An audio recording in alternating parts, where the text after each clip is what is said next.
Back, everyone. Really quick, the Zoom basics. We just ask that you mute yourself when you're not talking. Please utilize the chat. If something resonates with you that is said, go ahead and repost it in the chat. If you have any questions, you can also post those in the chat as well.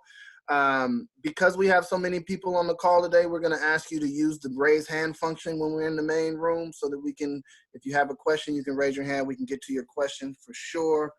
And then like you just did, we're going to have a couple more breakout sessions during this today's training. So just be sure to click the join button. And I think that's about it. So like I said earlier, we're going to show our retirement video that we put together for Gary Thompson, my colleague and good friend of mine.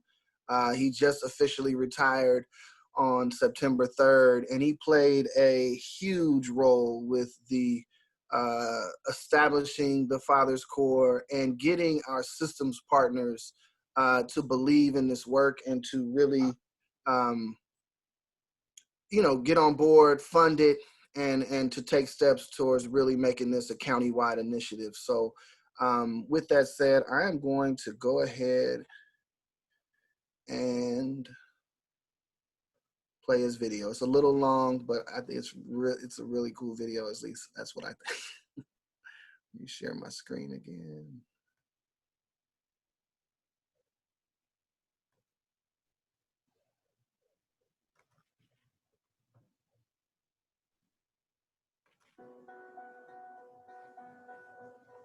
Thumbs up if you can hear it.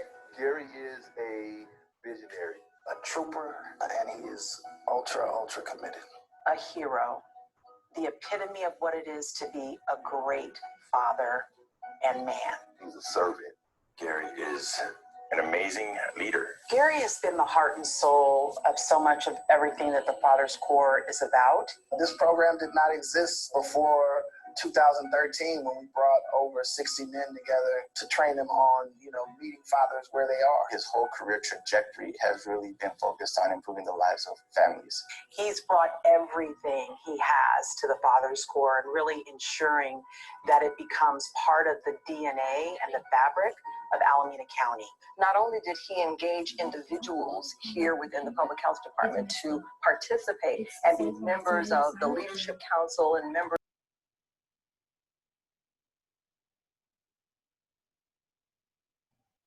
no sound.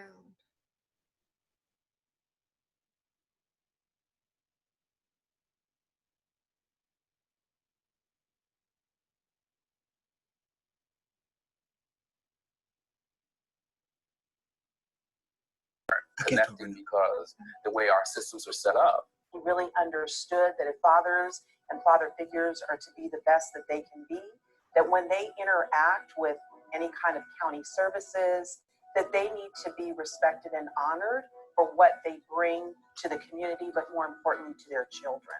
Reality of this work for me is that I was a single father for a very short period of time, but in that time frame, I sought services, and I was almost treated like I was an anomaly. Why would you want to have custody of a young African-American teenager? Well, that's my son. And every time I would go somewhere, they always, well, where's your wife? Where's your, are you, is she on this? And I said, wait a minute. I have sole custody, and you need to deal with me. he's that person who will not just talk to you about this is what the Father's Corps is and this is what it means. He will sit down with you and he will imagine with you. He will be a thought partner with you. When you're trying to figure out, okay, so how do I operationalize this? I have this program that largely serves women and children, mostly. We know that there are dads around, but our clients are really women and children. How do I really incorporate a father's lens into this work? So many times we create systems that are not really designed to make change because we don't have the right people at the door, the right people at the table. Reality is relationships that I built, the work that you built, the background you had in grant making, the fact that you're very personable. I think all those things come together for us to be able to reach out to people, engage people, and be authentic. Kevin, we've built relationships across this country now, and that's what this work is about. It's always about relationships, which is about family. And people get stuck in dealing with mom and dad and child separately. If we could bring this together, which we're doing, we could make a better community. He has the rare ability to really navigate multiple settings and influence and really make a presence. And when he's in the room, you know he's in the room. This is a culmination of really focusing on one of the gaps that he's experienced in his career and really just bringing that systems not only at a programmatic level, but really thinking beyond that. What do you enjoy most about Father's Corps work? I hope I will make you feel uncomfortable working with you. I don't want to cry, but I might cry. I had to take a moment. You know, I lost my brother, about 10 years ago. And, my father has dementia. And my son and I, we have a great relationship, but he's my son. So in many ways, you're like all those people in one. And to see you grow, to see our work grow, and to develop an intergenerational relationship that I know that will continue, regardless of where I am, we've created a special bond. And it's because of that bond, because of our commitment to this work is thriving. We bicker sometimes, we're different, but we're also a strong unit. And I'm so proud of the fact that I'm able to connect with someone that I care about and do something that's meaningful for my community. So I'm sorry for the tear, but it's authentic. And it's special to me to bond with another African-American man. But I want you to know how special you are to me, Kevin, in so many ways. You're welcome. Pleasure working with you. I've learned a lot. I've learned a lot too. What would you like to tell future and current Father's Corps members? Find yourself in the work. I mean, it's a continuum, and there's so many moving pieces, from doing direct services to really connecting to the men on the corner and the young men with children and going to child care centers. But there's also that other piece where people who are interested in effective policy change, they could go to meetings and really lobby and be activists around this work, because we're at a point now where we need that political, that policy push. I think our system, our county, I'm so proud that all the major systems are engaged, but we could do better. Each of us could do something. There's a role for everyone, man, woman, and even children, because this is about family. It's always been the core of our work. But what's most important, we have to focus on the fathers, Kevin. That's the glue to our community. If we don't focus on our fathers, we're missing something. Is there anything else you want to tell us about your Father's Corps journey? It's been powerful. And now I'm going to do the bookends. The pen, obviously, this is a Father's Corps pen, and I wear this. This is always on this jacket. It's part of my skin. This is the first time. My mother gave me this when I became an ensign in the Navy. And the reason I put both of these, because these are life-defining moments for me.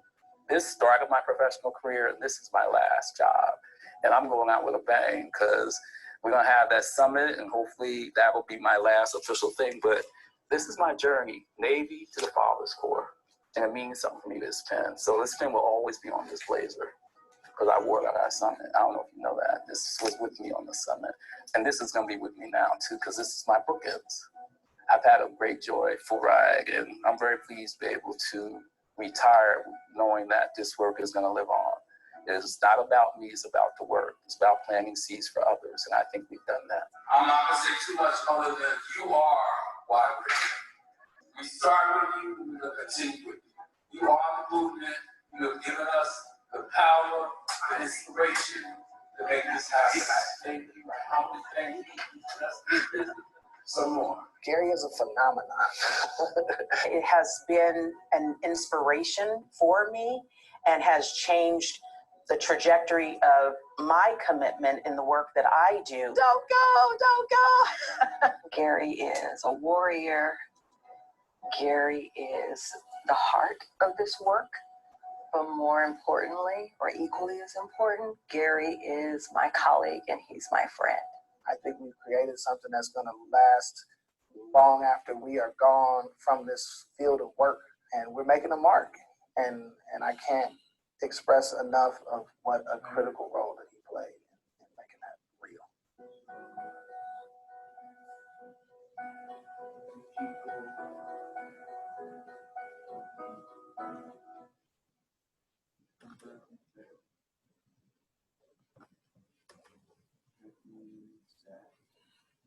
So that is our co-founder of the Fathers Corps, and as you can see from the video, he, played a huge part and will be missed. We're still in contact for sure, but this is the first year that we're kicking off without him by my side. So, blessings out to Gary. Hope he's enjoying his retirement, and I guess that's it.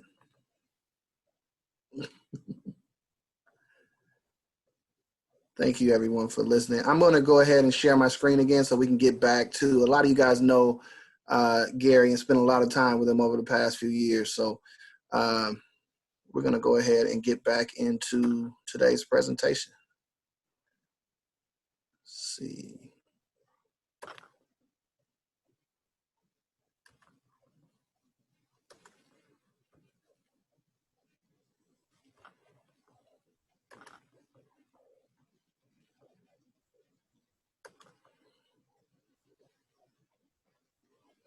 So here we go with the background of the Fathers Corps program. A lot of you who are returning Fathers Corps members have seen this already, but for those of you that are new, it's just to give you a little idea of what the Fathers Corps is about and the history of the Fathers Corps. We were established back in 2013. We started off as a learning community for male service providers. All these guys up on the stage right here are men who have been part of the Fathers Corps. This was at our 2019 summit. And this is a collaborative effort between First Five, Alameda County's Healthcare Services Agency, and Alameda County Social Services Agency. So those are the three funders of this program. Our work is really focused in three very distinct buckets: systems change, making our systems more father-friendly; capacity building, building the capacity of the providers who work within those systems to more effectively engage and support fathers; and then research and assessment. And I'll give you examples of each of those. Our father-friendly provider network, our countywide father-friendly principals trainings, our fatherhood partnership, and dad discussions, conversations with fathers. These are all of our capacity building activities that we offer. And please, Virve, I can't see the chat while I'm presenting, or Dara, if any questions come up, please feel free to interrupt and I can answer those questions. Research and assessment. We have a father-friendly organizational assessment tool so you can determine how father-friendly your program or organization is or is not. We have father-friendly principles implementation tool. That's a step-by-step guide on implementing each of the 7 father-friendly principles. And we also have our Voices of Fathers and the providers who serve them report. Back in 2015, we conducted focus groups and one-on-one interviews with fathers who are not engaged in the lives of their children. We felt like that group of dads gets talked about a lot and not necessarily spoken with and learned from. So we want to go through a formal process where we provided these dads an opportunity to share their story. And some of the key findings that we learned is, number one, 100% of the fathers who were not involved wanted to be and were taking steps towards being more involved in the lives of their children. Also part of that study was we conducted an online survey of 111 service providers. Both the focus groups and the online survey was aimed at finding out what the barriers were to fathers being engaged in the lives of their children, but also from the providers, we wanted to find out what the barriers were to fathers being engaged in the services that they provide. Number one barrier, as reported by both the fathers and the providers, was conflict with mom. When the relationship between mom and dad fractures, a lot of times what happens is dad eventually disengages from the family for a number of reasons. And the findings, the summary of that report can be found on our webpage. So that's the Voices of Fathers and the Providers Who Serve Them report. Systems change. This is the biggest one. The father-friendly principles were identified by the first year learning community participants. We wanted to walk out of that first year with an actual product that would help organizations be more intentional with their engagement and support of fathers. And so we identified and adopted the father-friendly principles. In 2015, those father-friendly principles were adopted by the Alameda County Board of Supervisors, and it included language that strongly encouraged all social and family support programs to not only adopt, but really take steps towards implementing the father-friendly principles into their programs and practice. We've included father-friendly principles activities into 15 healthcare services agency contracts. We're going into the third year of that. So they're actually writing father-friendly principles implementation activities into these contracts. So that's a big deal for us and for the communities that they serve. Probation identified fatherhood as a top 10 strategy, and they're making $250,000 available to community-based organizations for fatherhood activities. Now, this was pre-COVID, pre-shelter in place, so I'm not sure if those plans have changed as a result of just organization and systems needing to repurpose funds to address this COVID crisis. But before we went into COVID, probation made was going to make $250,000 available to CBOs for fatherhood activities.